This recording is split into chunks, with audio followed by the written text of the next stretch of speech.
दूसरी ओर सियासी गलियारे में रोहिणी आचार्य ने तपिश बढ़ा रखी है। सारण में बाबा हरिहर नाथ की पूजा अर्चना के बाद अब रोहिणी आचार्य सियासी रण में उतर चुकी हैं। रोड पर कार्यकर्ताओं का हुजूम उनके आगे पीछे देखने को मिल रहा है और जनसंपर्क अभियान में रोहिणी निकली हैं। इस जनसंपर्क अभियान के दौरान कशिश की रिपोर्टर की भूमिका में भी रोहिणी आचार्य देखने को मिली।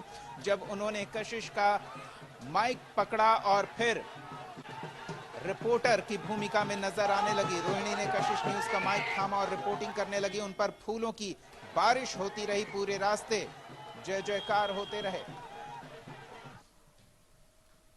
सारण ने तो अपना लिया, इस बेटी ने भी अपना लिया। जब तक मैं जिंदा रहूंगी तब तक सारण की माताओं बहनों सबका सेवा करूंगी। और अपने पिता को तो मैंने अपना किडनी दिया, लेकिन सारण की जनता, बिहार की जनता के लिए मेरा जान न्यौछावर है। देखिए कैसे बहन बेटी लोग का स्वागत कर रही है मेरी सारण की जनता।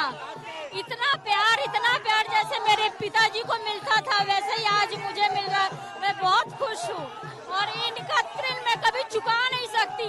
लेकिन जब तक मैं जिंदा रहूंगी सारण की जनता का सेवा करती रहूंगी। अपने पिता को मैंने किडनी दिया, लेकिन सारण और बिहार की जनता के लिए मेरी जान है। रोहिणी आचार्य सियासी रण में उतर चुकी हैं और रोहिणी के रण में उतरने से सियासी तापमान कितना बढ़ गया है, विरोधी खेमे में कितनी तपिश महसूस की जा रही है, ये अगली दो प्रतिक्रियाएं दोनों डिप्टी सीएम की हम आपको सुना रहे हैं और वो आप महसूस कीजिए। आज दूसरी बेटी जो है वो चुनावी मैदान में उतरी है, रोहिणी आचार्य। देखिए, लालू जी का परिचय ही है परिवारवाद।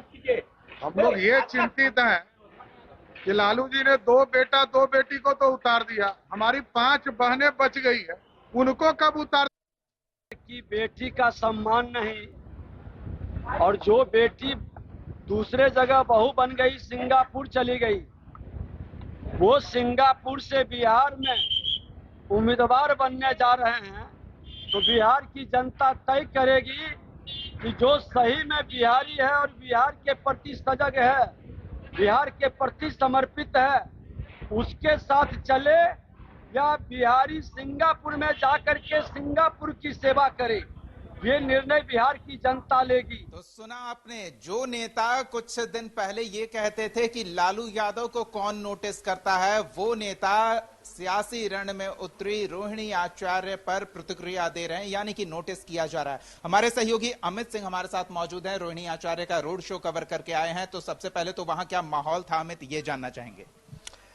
देखिए दीपक, सबसे महत्वपूर्ण है कि रोहिणी आचार्य का जो ग्रैंड ये कह सकते हैं कि एंट्री कराई गई है राजनीति में, और जिस तरीके से भीड़ थी और जो समर्थकों का चारों तरफ से घेर के और जो फूलों की बरसात हो रही थी, ये मुझे लग रहा था कि अगर आप 15-20 साल पहले जाएं तो लालू प्रसाद यादव के लिए कुछ इसी तरीके से लोग जो है उनके करीब जाते थे उनसे मिलने के लिए।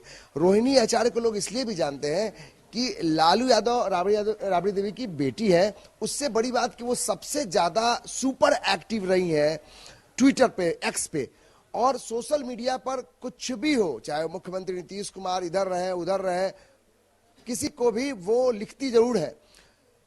वो रोहिणी आचार्य जब पब्लिक के बीच में थी, अभी सिंबल नहीं मिला है, लेकिन रोहिणी आचार्य जिस दमखम से और जिस मैंने जो बॉडी लैंग्वेज था, जो कॉन्फिडेंस था, वो बेहद महत्वपूर्ण है। और देखिए, जब हमने उनसे बातचीत कर रहे थे दीपक, उस दौरान उनको ये लगा कि भाई मुझे भी रिपोर्टिंग करनी चाहिए। देखिए कितना कॉन्फिडेंस है रोहिणी आचार्य में। वो हाथ में माइक लेकर वो और बोल भी रही हैं कि कशिश न्यूज देखिए, कशिश न्यूज देखिए।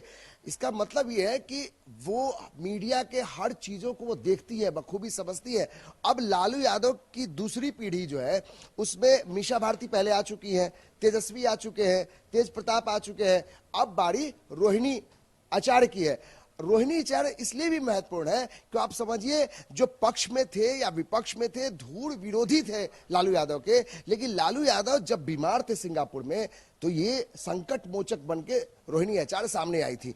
अब देखिए, जब बाइट उनसे ले रहे थे हम, तो वो बात बार बार दीपक ये बोल रहे थी कि हमने अपने पिताजी को किडनी दिया है और मैं बार बार चाहती हूं कि बेटी के तौर पे लालू यादव के यहाँ जन्म लूं या कहीं भी जाऊं, जो भी मेरे पिता रहे उनके हम काम आ सके। रोहिणी का मतलब कि वो कह रही है ज्योति है, तो आप ये समझिए कि रोहिणी आचार्य कितना परिपक्व दिख रही है पहले दिन, जबकि उनके साथ दीपक कोई यही नहीं मेरा था। दूसरा सवाल था, आप पहले जवाब ने सोशल मीडिया पर कोई कमेंट करना और समाज में आकर लोगों से सोशल होना, दोनों दो चीजें हैं। क्या रोहिणी आचार्य सोशल दिख रही थी, उनका जनसंपर्क, लोगों से जुड़ाव, वो लालू वाला अंदाज कुछ महसूस किया आपने? बिल्कुल, जो महिलाएं थी, वो जो बुजुर्ग महिलाएं थी, वो आके उनके सर पे हाथ रख रही थी। जब हम लाइव कर रहे थे उनके साथ, उस बीच में भी वो बोली कि 2 मिनट आप रुक जाइए, महिलाएं यहाँ पे आई। ये कनेक्शन है, जो एक कनेक्ट लालू यादव होते थे। देखिए, याद कीजिए 2004 में जब हम पहली लोकसभा का कवरेज करने के लिए, हम बहुत नए रिपोर्टर थे उस समय, लालू यादव का कवरेज करने के लिए हम छपरा, इसी सारण कंस्टिट्यूएंसी में गए थे। लालू यादव बड़ी गरीब रथ पे चलते थे, लाल रंग का बहुत बड़ा रथ हुआ करता था। लालू यादव से जो कनेक्शन था पब्लिक का, वो कनेक्शन जो है वो आज शुरुआती, हम कह सकते हैं कि ये पहले पिच पर अगर कोई बैटिंग करने आता है, अगर वो ओपनिंग हो या फिर रनर हो, लेकिन उसको ये पता है कि मुझे स्ट्राइक मिली है तो मुझे छक्का या चौका मारना है, तभी लोग जो फील्ड में बैठे जो है सिलेक्टर, वो मुझे पसंद करेंगे। तो रोहिणी आचार्य ने आते आते सेंटिमेंट जगाया।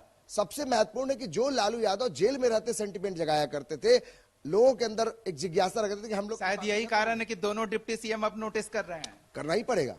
आप देखिए, हार जीत अलग चीज है, ठीक है। प्रधानमंत्री नरेंद्र मोदी का चेहरा जो है, जो विकास की बातें हैं, वो बिल्कुल उस चीज को आप नजरअंदाज नहीं कर सकते हैं। लेकिन पारंपरिक सीट है लालू प्रसाद यादव, लालू परिवार का सारण, और राजीव प्रताप रूढ़ी के बारे में आप देखिए कितना परिपक्व वाला जवाब था। जब ये सवाल किया गया उनसे कि राजीव प्रताप रूढ़ी जो 2 बार जीते हैं, वो आपके सामने है, उनको आप कैसे हराएंगे? तो बोला वो मेरे गार्जियन है। देखिए, वो अंदाज जो लालू यादव का, मतलब सीधे आप अटैक नहीं, बेटी की भूमिका में है। वो बता रही है कि कैसे लालू यादव के लिए उसने संकट मोचक के रूप में सामने आई, और एक कार्यकर्ता के तौर पे, एक उम्मीदवार के तौर पे। जबकि लोगों को लगता था कि जो ट्विटर पे और सोशल मीडिया पे एक्टिव होगा, वो कितना एक्टिव होगा समाज के बीच में, और समाज के लोग जब जुड़ रहे थे तो वो बाहर निकल जाती थी। किसी ने मुझे कहा इंटरव्यू के बीच में कि देखिए, ये तो गाड़ी से नीचे उतर नहीं रही है। वो तुरंत इस जवाब पे बाहर निकली, उसके घर में चली गई। तो ये बताता है कि किस तरीके से समझा बुझाकर लालू यादव ने भेजा।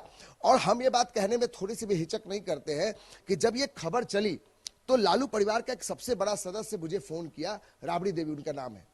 उन्होंने मुझे फोन पे यही कहा कि क्या आपको लगा, क्या कशिश न्यूज को लगा कि जो चीजें वो चल रही थी उनके अंदर कॉन्फिडेंस था क्या?